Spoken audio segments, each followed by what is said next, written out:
Bien, ahora vamos a ver Libros Históricos 2, en la cual comprende Primera y Segunda de Samuel.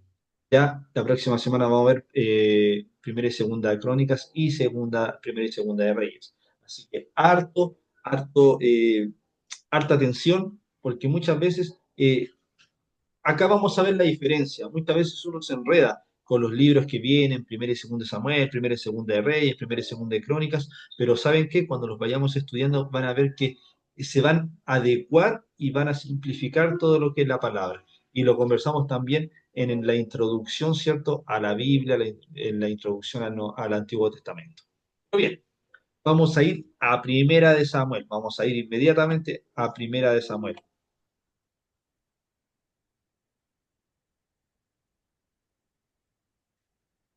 Primero de Samuel, como subtítulo de la diapositiva que ustedes están viendo, dice la transición. ¿Por qué la transición? Lo vamos a ver.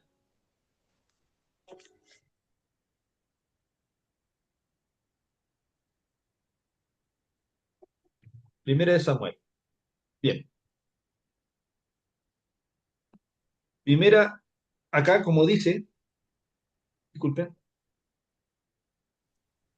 primera y segunda de Samuel, como dice libro de la transición.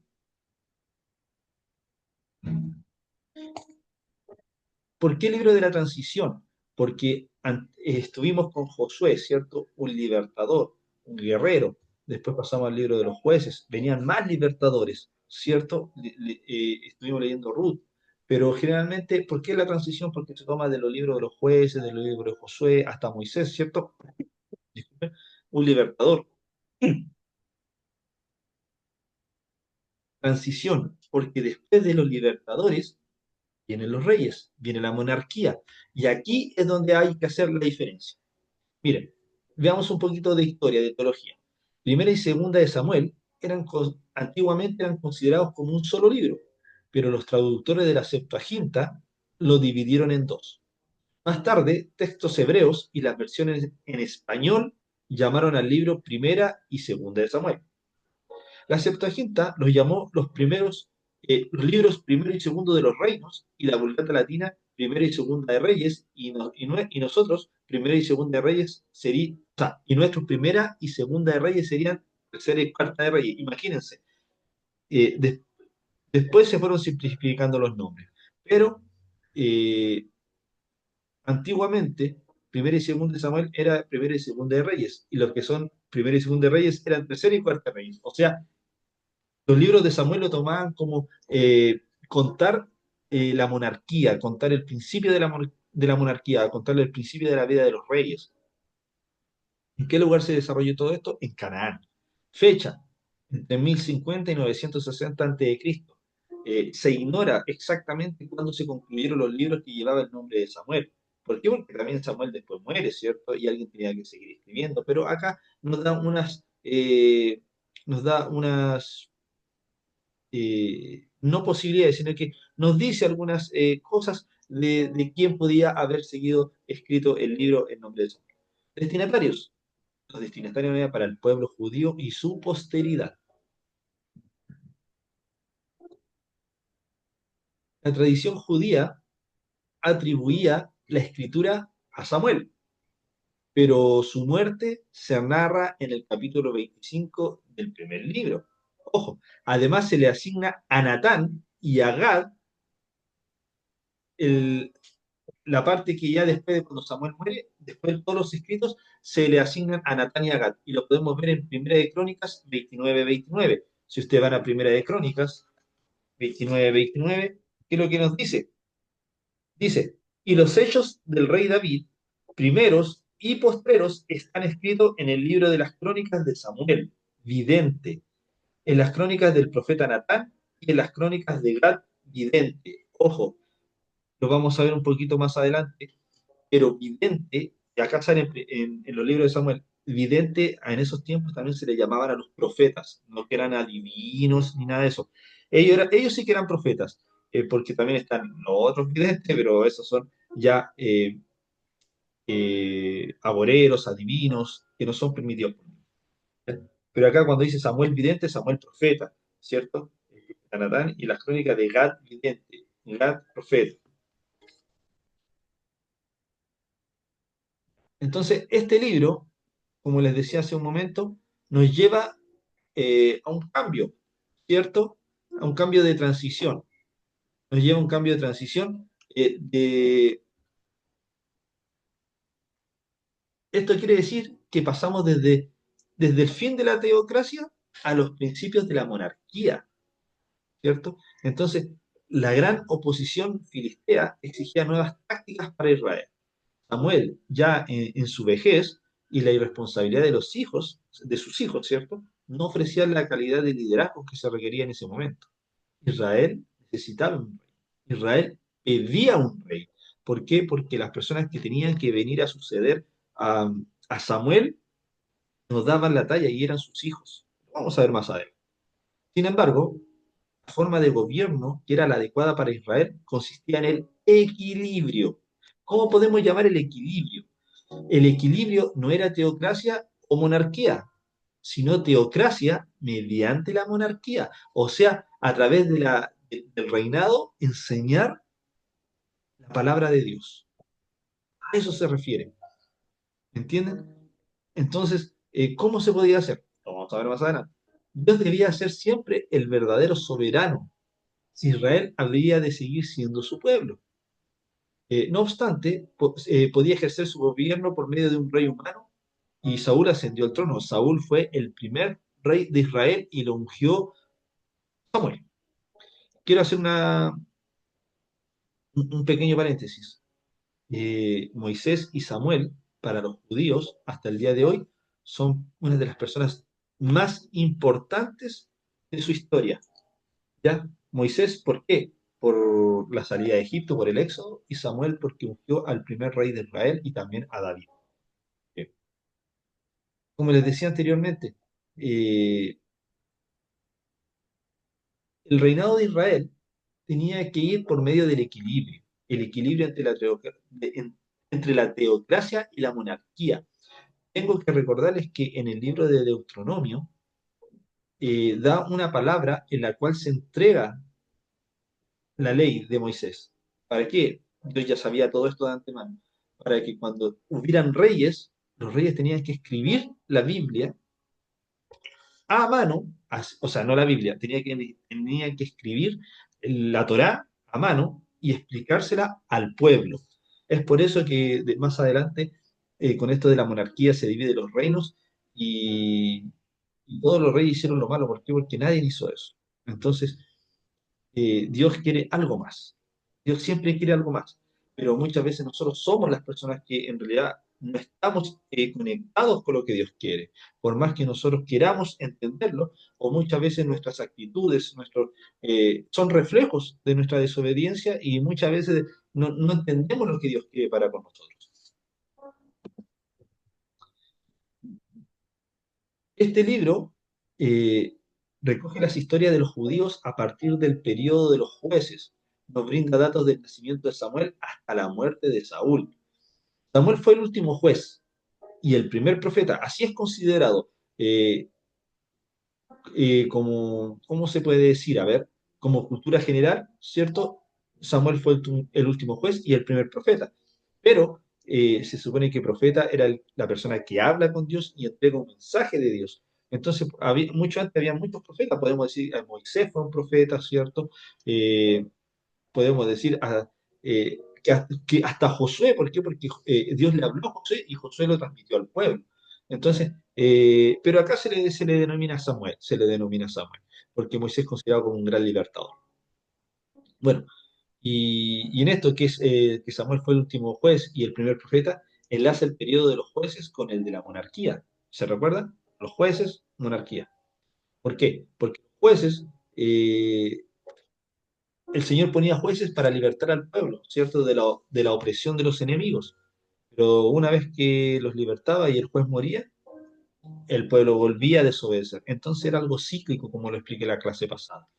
Y ya el último juez fue Samuel, y Samuel tuvo hijos, y los hijos no daban el ancho, su testimonio no era correcto como para seguir siendo un juez. Entonces el pueblo empezó a exigir un rey. y lo decía la palabra de los jueces. Lo vimos la semana pasada. Cuando el pueblo no tiene rey, el pueblo hace lo que se le da la gana, ¿cierto? Entonces hay un desorden tremendo cuando no hay una cabeza. En Primera de Samuel narra el origen de la monarquía, deja sentadas las cualidades de un buen rey y clama por líderes justos. Samuel fue un varón de profunda piedad religiosa, completamente dedicado a Dios, y quizás considerado uno de los más grandes personajes después de Moisés, ya que ungió al primer rey de Israel, Saúl, y al más grande rey, David, parte de nuestro Señor Jesucristo, Rey de Reyes, pero no lo ungió Samuel. Samuel advirtió las responsabilidades de un rey ante las naciones paganas. Le advirtió al rey lo que tenía que hacer. Bien. Más o menos en el primer libro de Samuel podemos ver el nacimiento de Samuel, ¿cierto? En el capítulo 1, después el llamado de Samuel por Dios en el capítulo 3, el arca del pacto cae en manos de los filisteos, ¿cierto? También es el capítulo entre el 5 y el 7, Samuel, o sea, Saúl, ungido rey, eso lo podemos ver en el capítulo 8. También está el discurso de despedida de Samuel en el capítulo 12. Saúl desobedece a Dios entre los capítulos 13 y 15. David, ungido como futuro rey, capítulo 16. David y Goliat, capítulo 17. Muerte de Samuel en el capítulo 25 y Saúl derrotado y muerto en el capítulo 29 al 31. Eso más o menos es lo que representa el libro a grandes rasgos, ¿cierto? Por ejemplo, vamos a ver el nacimiento de Samuel. Para este gran milagro debemos recordar que la madre de Samuel se llamaba Ana y vivía, y dice la palabra que vivía atribulada, atribulada de espíritu, pero por no poder concebir un hijo. Sin embargo, ella nunca dejó de poner su fe en Dios. Resulta que el esposo de Samuel, que era, o sea, el esposo de Ana, que era el padre de Samuel, también tenía otra esposa, tenía dos esposas, Ana y otra mujer, pero con la otra mujer sí tenía hijos, pero con Ana no podía darle hijos. Y resulta que el padre de Samuel amaba a Ana, pero también y la comprendía y la quería a pesar de que no le podía dar hijos. Pero resulta que Ana empezó, ¿cierto?, a, a orar a Dios, empezó a orar a Dios para que le hiciera un milagro y le diera un hijo. En el versículo 11 del capítulo 1, del 11 al 28, estos pasajes nos revelan un poderoso acontecimiento, ya que Dios no solamente escucha la oración de Ana, sino que también le cumple el anhelo de su corazón. Y Ana le pidió tener un hijo, le pidió tener un hijo, Samuel, ¿cierto? Y, y esto nos da a entender que a pesar de que sean cosas imposibles, porque Ana no es que no pudiera tener hijos, sino que era estéril, o sea, no, no es que tenía un problema, no es que necesitaba un tratamiento, no, era estéril, no podía tener hijos, pero resulta que oró a Dios y tenemos un Dios de lo imposible. Y le cumple el anhelo del corazón a Ana. Pero este capítulo también nos enseña que a pesar de las tribulaciones o aflicciones que estemos pasando, si oramos bajo la voluntad de Dios, Él cumple nuestras necesidades y más aún, si cumplimos con lo que le prometemos a Dios.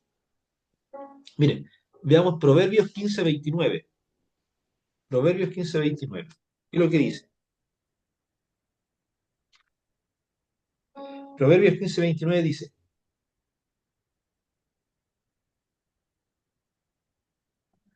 Jehová está lejos de los impíos, pero Él oye la oración de los justos.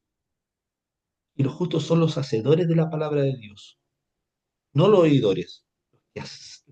La palabra de Dios son llamados justos y Dios está ahí, escuchando, ¿cierto? Escuchando al justo, escuchando la oración del justo. Entonces, ¿qué es lo que pasó? ¿Qué es lo que hizo Ana?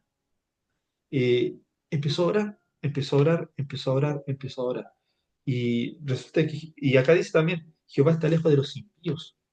Entonces, eh, cuando uno dice y escucha la palabra o lee la palabra, que muchas veces oramos mal, ¿cierto? ¿Cómo está nuestra conexión con Dios? ¿Estamos siendo justos? ¿Estamos siendo parte de los impíos? Porque somos impíos, muchas veces no entendemos cómo orar, no sabemos qué pedir, ¿cierto? Pedimos por vanas cosas o por nuestras mismas eh, carnalidades, ¿cierto? Pero también resulta, ¿y por qué les traigo este pasaje bíblico? Porque Ana le prometió a Dios que se lo iba a dedicar a él, si el Señor le concebía un hijo. Y Dios le dio un hijo a Ana. Ana estaba muy contenta y consagró a Samuel con el sacerdote Elí para que estudiara la palabra y fuera un hombre de Dios. Entonces, Dios, y ojo, que en el capítulo 2 versículos 20 y 21 no solamente Ana se quedó con Samuel, sino que también le dio más hijos. Mire, capítulo 2 versículos 20 y 21 dice, y Elí bendijo a Elcana y a su mujer. Elcana era el padre de Samuel. Y a su mujer, Ana, diciendo, Jehová te dé hijos de esta mujer en lugar del que pidió a Jehová, y se volvieron a su casa. Y visitó Jehová a Ana, y ella concibió y dio a luz 3 hijos y 2 hijas. Y el joven Samuel crecía delante de Jehová. Parte de Samuel tuvo hermanos y hermanas. ¿Por qué? Cuando Dios te quiere bendecir, te bendice en abundancia. No solamente con un poquito, Dios te bendice realmente cuando tú eres fiel, cuando tú eres justo, cuando tú eres apartado de lo malo, cuando tú quieres hacer la voluntad de Dios. Eso es precioso. Después, en este libro, vamos en el capítulo 2 el pecado de los hijos de Elí. Pero uno dice, ¿qué pasó acá, cierto? Ya que Samuel con sus hijos también tenía problemas. Después estaba el sacerdote Elí, ¿cierto? Que también tenía 2 hijos, Ofni y Finés, y tenía las siguientes características. Primero, no tenían conocimiento de Jehová, a pesar que lo dice el capítulo 2 versículo 12. Dice, los hijos de Elí eran hombres impíos y no tenían conocimiento de Jehová.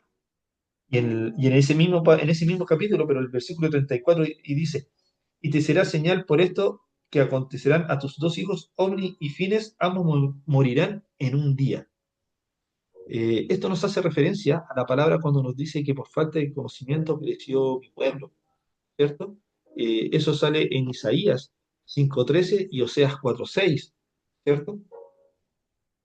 ¿Pero por qué? Acá, ¿qué es lo que pasaba? Que Elí era un sacerdote, era sacerdote, ¿cierto? Venía de la tribu, o sea, de la descendencia levítica, ¿cierto? ¿Y qué le tenía que suceder? Sus hijos, Ofni y Fines, pero resulta que andaban muy lejos de hacer lo correcto. Eh, Acá en el pasaje bíblico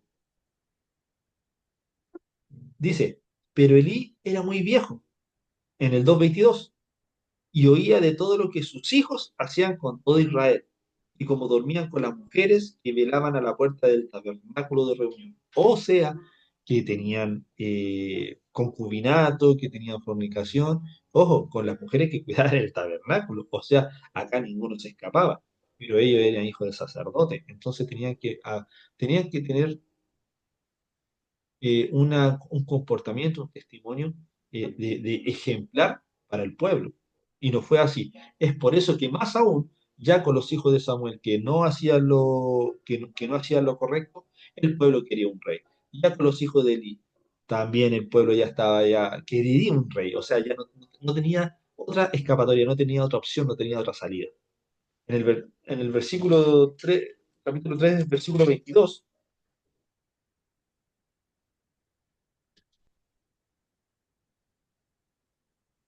disculpe. Cuando las personas no tienen conocimiento de Dios, pecan deliberadamente. Este pasaje también nos demuestra que ellos eran hijos de un sacerdote, sin embargo, sus corazones estaban lejos, ¿cierto? No en el 3:22, en el 2:22, lo que leí hace un momento, ¿cierto? Cuando uno no tiene el conocimiento de Dios, peca deliberadamente. El pasaje bíblico, el que leí hace un momento, eh, nos demuestra que ellos eran hijos de un sacerdote. Sin embargo, sus corazones estaban lejos de Dios. Eh, la muerte de los hijos de Elí y captura del arca por los filisteos sale en el capítulo 4. ¿Por qué? Porque fíjense en el capítulo 4, versículo 11. Dice, y el arca de Dios fue tomada y muertos los hijos de Elí, Ofni y Finés. ¿Qué pasa? Que los filisteos capturan el arca y tenían una revuelta, tenían una guerra, ¿cierto? Como siempre, pero resulta que iban los hijos de Elí en la cabeza. Y Dios ya había dicho, Ofni y Fines por sus transgresiones van a morir un día. Y resulta que murieron. Ese día Dios permitió la muerte de ellos, pero resulta que los filisteos capturaron el arca en la cual Dios se presentaba a su pueblo. Entonces, ahí fue un problema muy, muy grande. Y mientras el pueblo hebreo llevaba el arca, siempre ganaban las batallas, pero ahora no tenían el arca. Entonces había un gran problema. Dios nos pide que seamos fieles en todo momento, independientemente de los acontecimientos que tengamos, ¿cierto? Independiente de los acontecimientos que tengamos. Y es por eso que el Señor empieza a mirar el corazón de Samuel. Disculpen, eh, antes de que Samuel tuviera sus hijos, todo esto, estaba Elí, me salté una parte, Elí como sacerdote, ¿cierto? Pero resulta que Ana, cuando quedó embarazada, le dejó a Elí a Samuel. Y cuando ya Samuel creció, ahí sus hijos se descarrilaron. Pero resulta que Samuel era pequeño en ese tiempo, era un adolescente, ¿cierto? Se calcula que entre 12 a 14 años más o menos. Pero resulta que en el 2:34, el pasaje, o sea, versículo 34 del capítulo 2, dice, y te será por señal, disculpen, 2:35, dice, y yo me suscitaré un sacerdote fiel, que haga conforme a mi corazón y a mi alma, y yo le edificaré casa firme y andará delante de mí ungido todos los días. Ya había puesto los ojos en Samuel. Samuel era pequeño, ¿cierto? Y resulta que Ana, su madre, lo había consagrado al Señor. Y, y Elí lo estaba formando, Elí lo estaba preparando como un posible, ¿cierto? Sacerdote, un posible estudioso de la palabra, erudito. Y a través de este libro nos enseña el poder de Dios al ser capturada el arca por los filisteos y devolverla por temor. Ahora, comento, a raíz de esto, de la desobediencia de los hijos de Elí, y Samuel era muy pequeño, Dios pone los hijos, o sea, Dios pone los ojos en Samuel, porque dice, necesito un sacerdote fiel, ya que estos sacerdotes no están haciendo, no están haciendo lo correcto. En- Pero resulta que me capturaron el arca, ¿cierto? Pero en eso el Señor pone los ojos en Samuel, siendo aún un adolescente, lo empieza a preparar, lo empieza a ungir desde su corazón, desde su interior. Pero ¿qué pasaba con el arca? Los filisteos lo llevaban a su templo, pero resulta que ahí en su templo los filisteos también eh, tenían estatuas, ¿cierto? De sus dioses paganos. Y resulta que cuando los filisteos venían a la noche, iban a dormir y volvían al otro día, el arca estaba resplandeciente y todas sus estatuas, todas sus figuras estaban hechas pedazos a los pies del arca. Hubo mucho temor en los filisteos y decidieron devolver el arca para que no le ocurriera nada grave a ellos. Imagínense cómo era el temor a Dios, cómo era el poder de Dios. Eso fue una anécdota en el capítulo 6 muy buena. Eso también quiere decir que ellos vieron que ningún dios pagano, o sea, de hecho, no es que ningún dios pagano, los dioses paganos no existen, los dioses que tienen ellos no existen, y vieron que había un solo Dios, ¿cierto? Jehová de los ejércitos, el Dios de Israel, el Dios de todos nosotros, todopoderoso. Sus dioses no le hacían, sus figuras, sus dioses, sus estatuas, como quieran llamarle, no le hacían nada a nuestro Dios. Y eso se lo hizo saber a los filisteos. También en este libro es muy importante, ya que nos relata sobre el primer rey de Israel, que fue Saúl. Esto es muy... Perdón, pastor. Perdón, pastor. Dígame, Ahí es cuando Dios le da una plaga de hemorroides a los filisteos, no, ¿no? Ah, ya. no. Entonces, como lo decía hace un momento, eh, Samuel ungió al primer rey de Israel, ¿cierto? Fue Saúl. Esto es consecuencia de que los hijos de Samuel fueron desobedientes. Ahí ya estamos entrando en la parte de los jueces. Recordemos que cuando Samuel era pequeño, estaban viviendo los tiempos de los jueces. en los tiempos de los jueces. Samuel era pequeño y ya estaba en los tiempos de los jueces. Iba creciendo, y resulta que cuando acá dice, los hijos de Samuel fueron desobedientes y se apartaron de la voluntad de Dios. Ya Samuel era grande, ¿cierto? Cuando lo vemos en el libro de los jueces, cuando es el último juez, dice, por consiguiente, el pueblo, a través de los ancianos, querían ser guiados por un rey para que los juzgara, porque los hijos de Eli, que lo sucedían, hacían todo lo incorrecto. Después venía Samuel, ¿cierto? Samuel lo amaban, a Samuel lo respetaban, pero resulta que sus hijos hacían lo incorrecto. Entonces el pueblo se aburrió y a través de los ancianos del pueblo, y los ancianos eran personas obviamente sabios, querían ser guiados por un rey para que los juzgara. Ojo, esta petición, ojo con esto, esta petición no fue del gusto de Dios y trajo consecuencias. Lo podemos ver en el capítulo 8 de Primera de Samuel.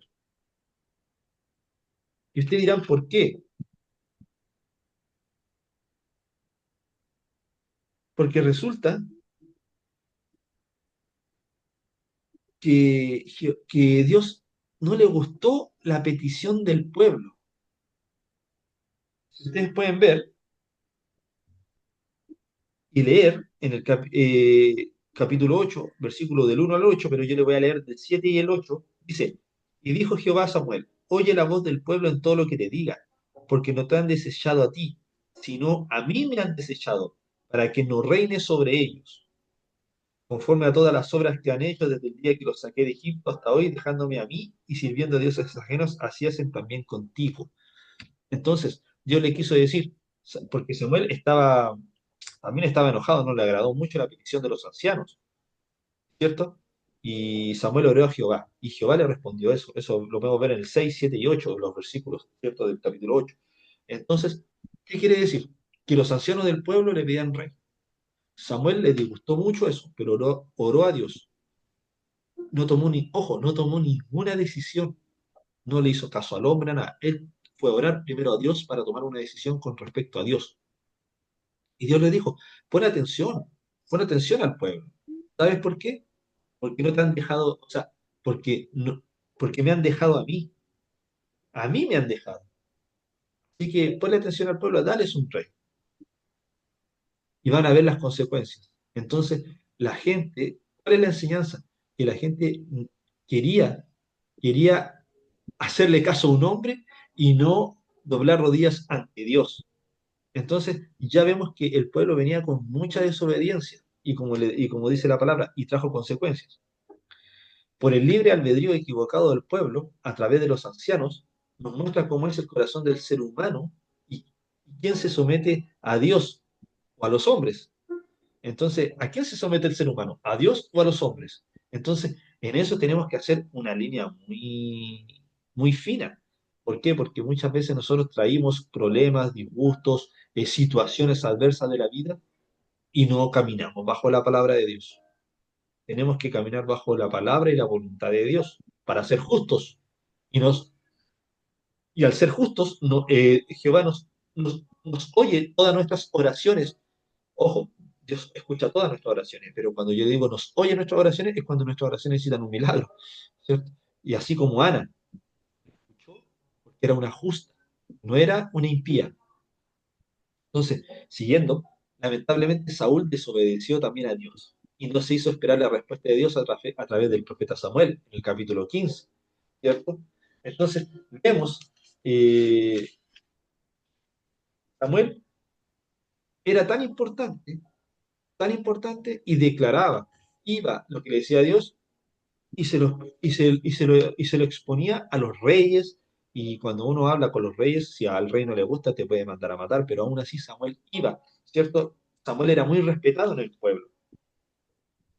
Pero resulta que hasta Saúl desobedece y es desechado. Ahí es cuando el Señor le dice que tenía que matar a todos, ¿cierto?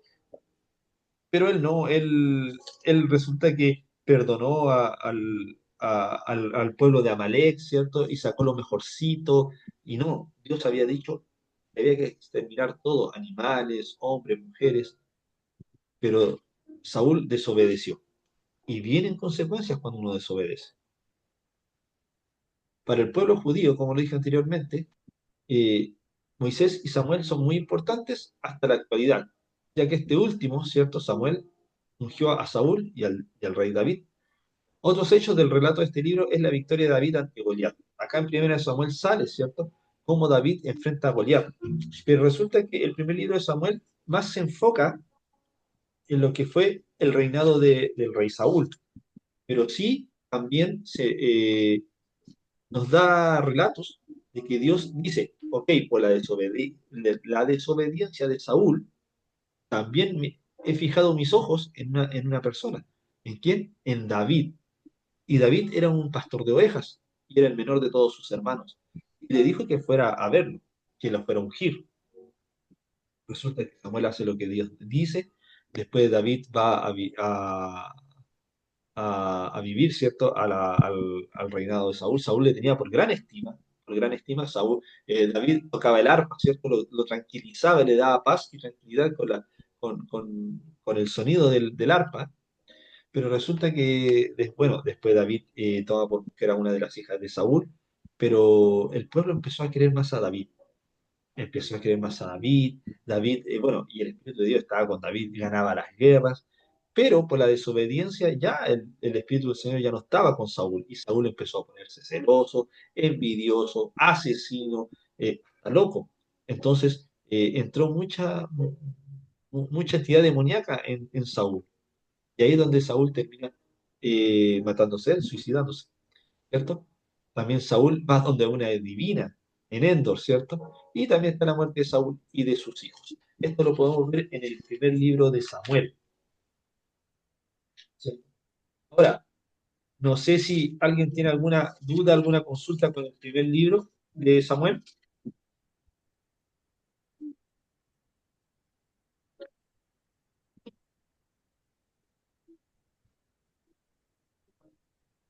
¿Alguna duda, alguna pregunta con el primer libro de Samuel para pasar al segundo libro de Samuel? ¿Ninguna?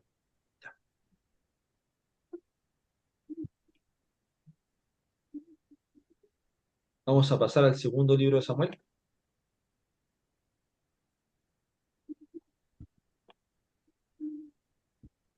Segundo libro de Samuel.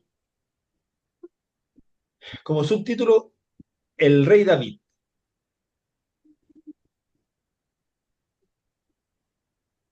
Bueno, acá se hace una introducción igual como se hizo en el primer libro de Samuel. El- Bien. Una diferencia. Se recuerdan que en el capítulo 25 del primer libro de Samuel, Samuel muere. Entonces uno dice, ¿y quién escribió el segundo libro de Samuel? Se le asigna a Natán y a Gad, y lo pueden ver en 1 de Crónicas 29:29. Además, Natán y Gad fueron profetas del Señor durante la vida de David, del rey David. Natán fue un profeta hebreo que vivió en los tiempos de David y Salomón. Fue consejero de David en cuanto a los planes de edificar el templo en Jerusalén y reprendió a David cuando cayó en adulterio con Betsabé. ¿Quién fue el que fue y lo reprendió? El profeta Natán, sumamente valiente. Este libro, el segundo libro de Samuel, abarca casi todo el periodo del reinado de David, ¿cierto?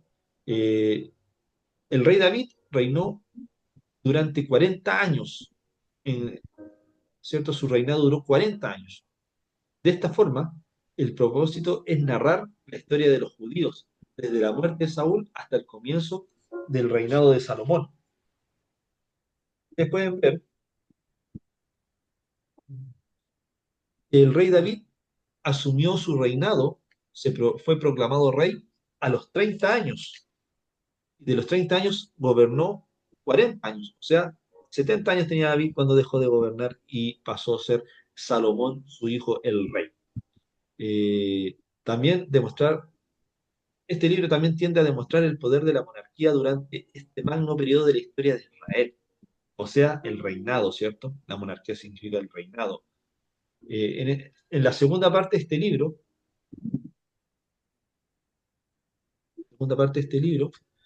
revela el reinado de David y su proceso en el reinado.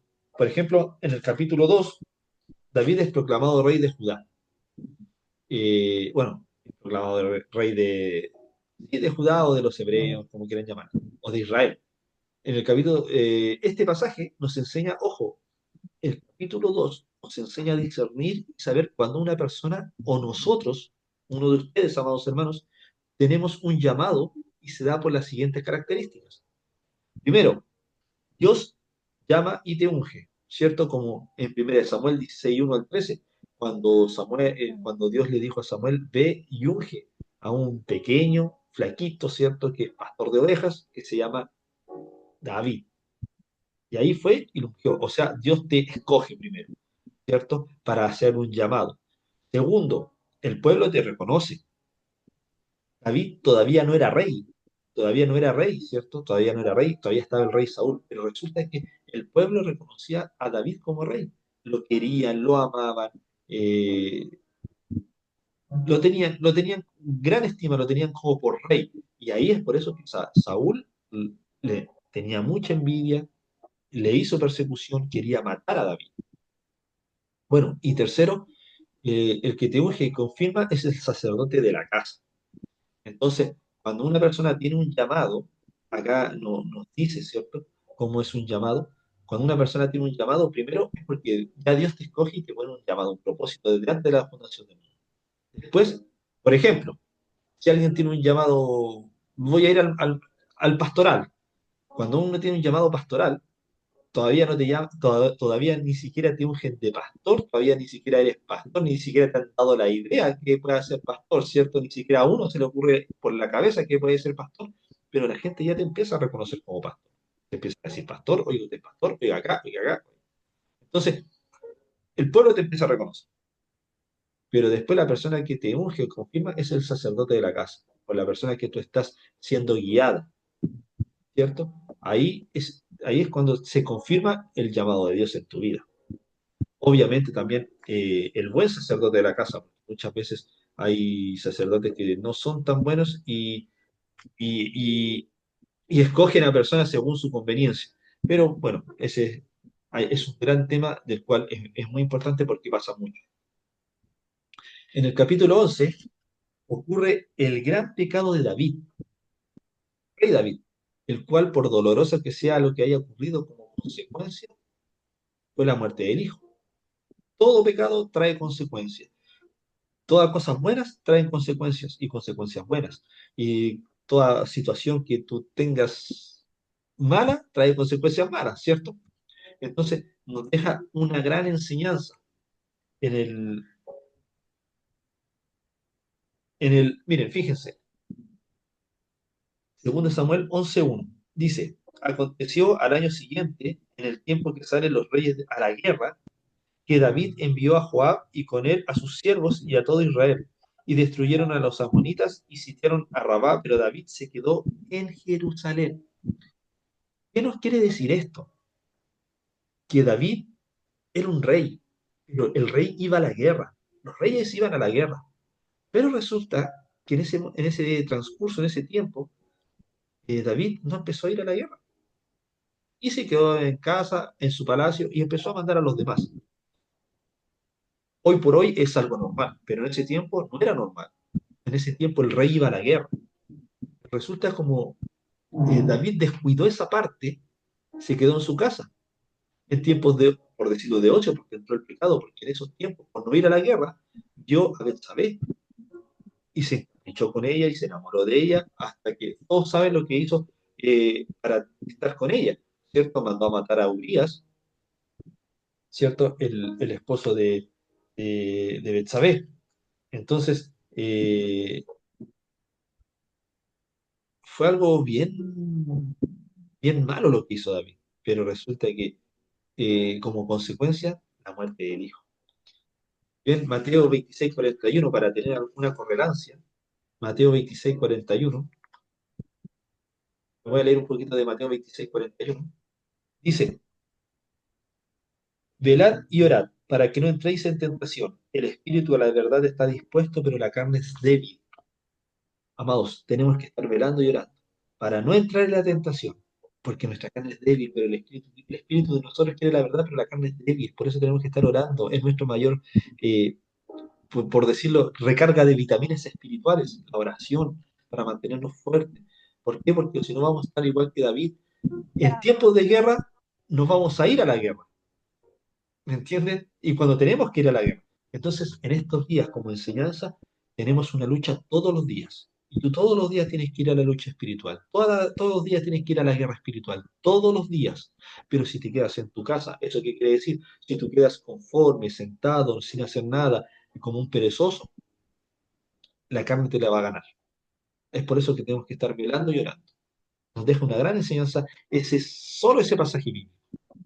Bien, otra enseñanza es cuando Jehová te exhorta a través de una persona. ¿Cierto? Así como Natán exhortó a David por lo malo que hizo, ¿cierto?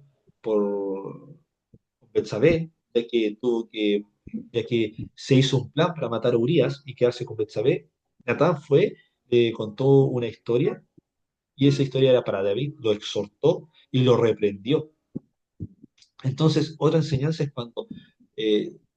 de Dios es cuando deja y que un hermano de la iglesia te exhorte por un líder, muchas veces un familiar, muchas veces un amigo, ¿cierto? Dios puede usar a cualquiera, pero si lo vemos intrínsecamente, el Señor pone a personas, pastores, para que te pueda enseñar, te pueda formar, pero también exhortar también cuando uno está haciendo las cosas malas. Y por eso no hay que enojarse. Por eso es que tiene que haber una madurez. Y acá lo enseña. ¿Por qué? Porque David no reprendió a Natán, no lo mandó a cortar la cabeza, ni pena de muerte, nada de eso, sino que él reconoció su error y ustedes saben, empezó a hacer ayunos y todo un montón de cosas porque el hijo estaba enfermo y el hijo murió igual. Y él comprendió lo que había hecho. Después de eso, se limpió y siguió en su proceso. También este libro nos relata los procesos de David con sus hijos y su ejército. También sus hijos no eran muy buenos, ¿cierto? Generalmente en este libro habla mucho de Absalón y su hijo, o sea, disculpen, y su ejército. ¿Por qué?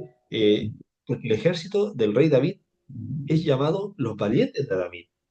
Podemos ver en el capítulo 23. Nos enseña cómo personas que estuvieron junto al rey David en la cueva de Adulam, escondidos por miedo, por deudas, amarguras, afligidos de espíritu. Lo podemos ver en 1 Samuel 22, del 1 al 2, ¿cierto? Entonces, miren, vamos a 1 Samuel, capítulo 22.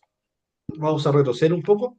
A 22, versículo 1 y 2. Dice, yéndome luego David de allí, o sea, yéndose luego David de allí, huyó a la cueva de Adulam, y cuando sus hermanos y toda la casa de su padre lo supieron, vinieron allí a él, y se juntaron con él todos los afligidos, y todo el que estaba endeudado, y todos los que se hallaban en amargura de espíritu, y fue hecho jefe de ellos, y tuvo consigo como 400 hombres.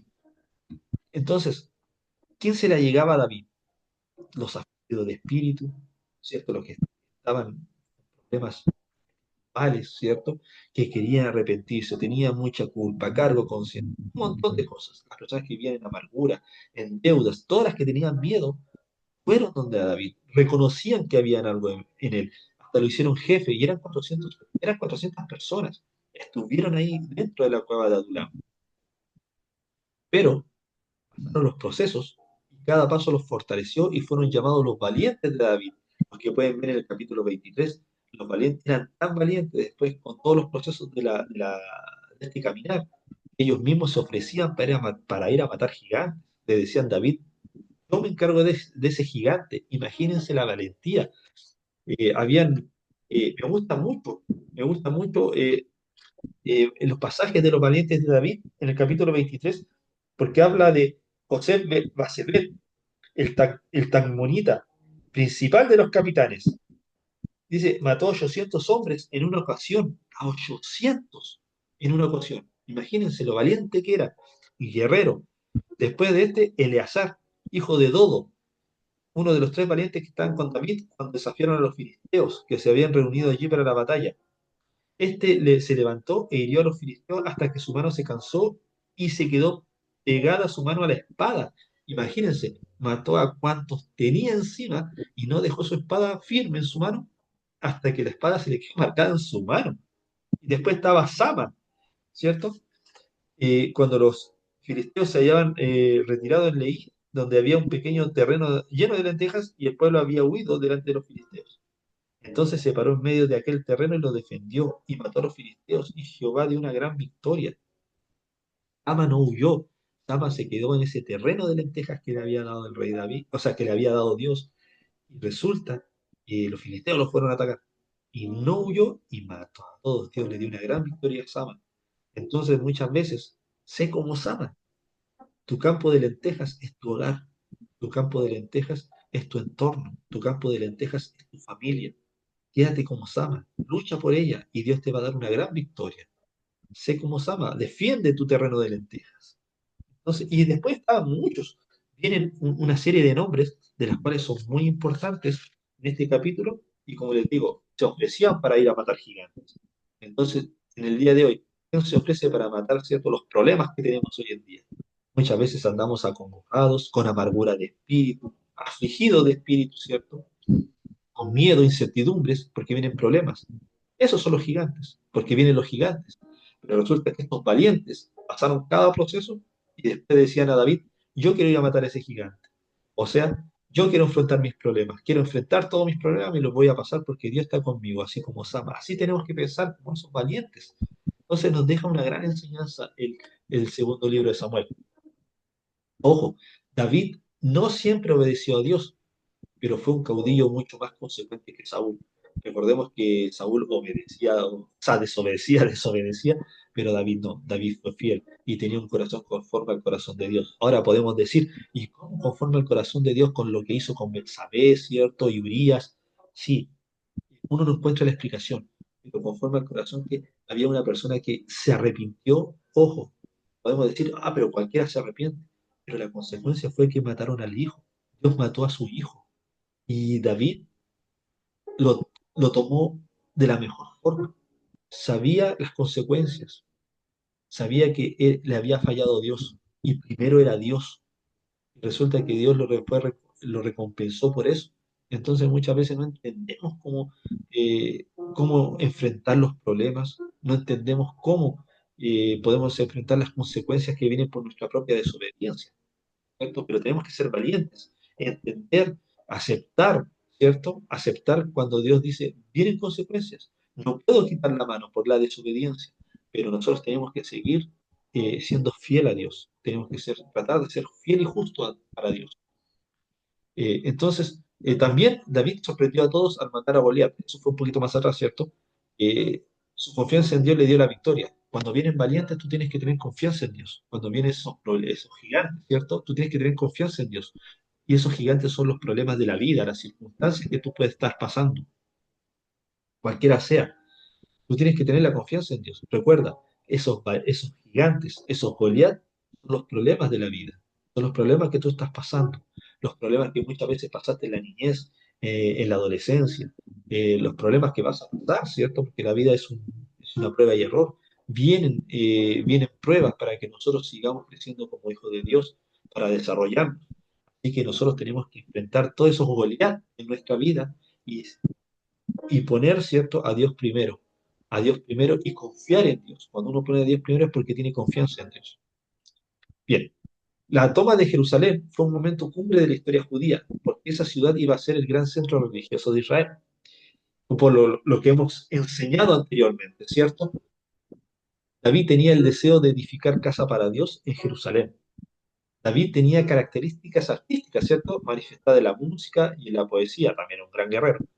David era un varón conforme al corazón de Dios. Eso le acabo de explicar hace un momento.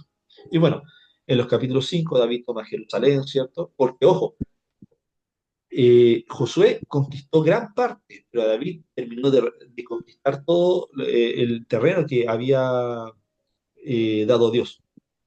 El arca es trasladada a Jerusalén en el capítulo 6. ¿Cierto? Ahí es cuando los filisteos no lo querían más. Bueno, ahí fueron a buscar el arca. Promesa de Dios a David, ¿cierto? David peca contra Urías. Lo podemos ver. David entona un cántico de gratitud y liberación. Y la última palabra de David y los valientes de David en el capítulo 23. De eso se trata primera y segunda de Samuel. Entonces, no nos perdamos mucho para que entendamos primera y segunda de Samuel nos narra, nos cuenta la historia del primer ungimiento del rey de Israel, Saúl. De eso se trata Primera de Samuel. Primera de Samuel se trata del rey Saúl, de su vida, de cómo desobedeció a Dios y cómo Dios pone sus ojos en David. Y en el Segunda de Samuel, ahí es cuando David es proclamado rey. En el segundo libro de Samuel es cuando David es proclamado rey. Entonces, para que no se vayan perdiendo, ¿cómo pueden hacer la separación? Bien, primero de Samuel habla del rey Saúl, el primer ungido, el primer rey ungido en Israel, y en segunda de Samuel habla de David y también de su descendencia, de sus hijos. Eso lo podemos ver, amados estudiantes. ¿Alguna consulta, alguna duda con respecto a los primeros dos libros? Y fueron primero y segundo de Samuel.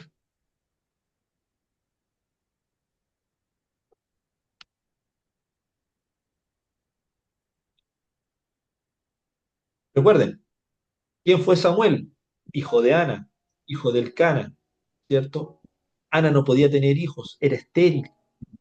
Oró a Dios y Dios, porque Ana era justa, escuchó su oración y le concedió el milagro. Samuel. Y Ana, por agradecimiento, cumplió la promesa que le había hecho a Dios, que si él le daba un hijo, él lo iba a consagrar para Dios. Y es por eso que Ana tomó a Samuel y lo dejó con el sacerdote Elí, para que lo formara, ya que lo había consagrado a Dios. Resulta que Elí tenía dos hijos, Ofni y Finés, y hacían todo lo malo, ¿cierto? Y ahí es cuando Dios pone los ojos en Samuel, porque dijo, tengo que tener un sacerdote fiel. ¿Quién puede ser fiel? Porque los hijos de Eli no eran fieles. Samuel. Y Samuel, ¿cierto? Empieza este proceso, empieza este caminar, ¿cierto? Como último juez y primer profeta. Y primer profeta. Resulta que Samuel, en el transcurso del tiempo, también tiene hijos, pero sus hijos también hacen lo malo delante de Jehová. Entonces, el pueblo de Israel tenía la necesidad de un rey. Y por eso el pueblo, los ancianos, dijeron, queremos un rey. Pero resulta que a Samuel le molestó esa petición y oró a Dios. Dios también le molestó esa petición, pero le dijo, escucha al pueblo. ¿Por qué? Porque esas peticiones traen consecuencias, porque ellos quieren un rey, quieren un hombre para que los guíe, pero no doblan rodillas para que yo los guíe. Por eso Dios estaba molesto y por eso son las consecuencias. Por eso es que muchas veces no entendemos que por qué hay, hasta el día de hoy, en la actualidad, hay personas malas, hay guerras, ¿cierto? La típica pregunta que hacen las personas que no conocen de la palabra de Dios, pero ¿por qué si Dios existe? ¿Por qué hay guerras? Si Dios existe, ¿por qué hay muertes? Si Dios existe, ¿por qué hay muchas de estas cosas? Porque desde los años anteriores todo el ser humano es desobediente, prefiere idolatrar, prefiere poner los ojos en un hombre y no en la obediencia a Dios. Y lo vemos con el tiempo de los jueces. ¿Se recuerdan la clase pasada? Murió Josué y el pueblo hacía lo que quería. Pero resulta que después, cuando venía la opresión, oraban a Dios clamando y Dios, por misericordia, le daba un juez. Ahí se portaban bien, el juez lo libertaba.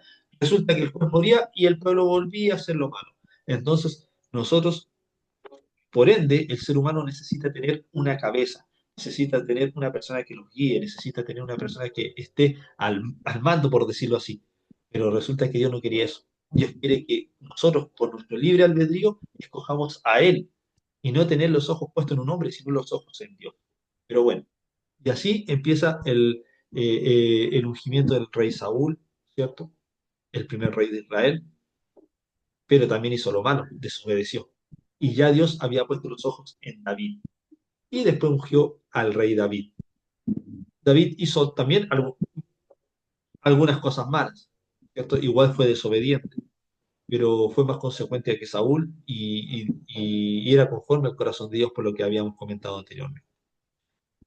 La próxima semana, la próxima clase vamos a ver primera y segunda de Crónicas y también los libros de primera y segunda de Reyes. Ahí vamos a hacer un gran paréntesis, una gran diferencia con lo que viene. Así que, amados estudiantes, si tienen alguna duda, alguna consulta, me la pueden hacer. Voy a parar la grabación.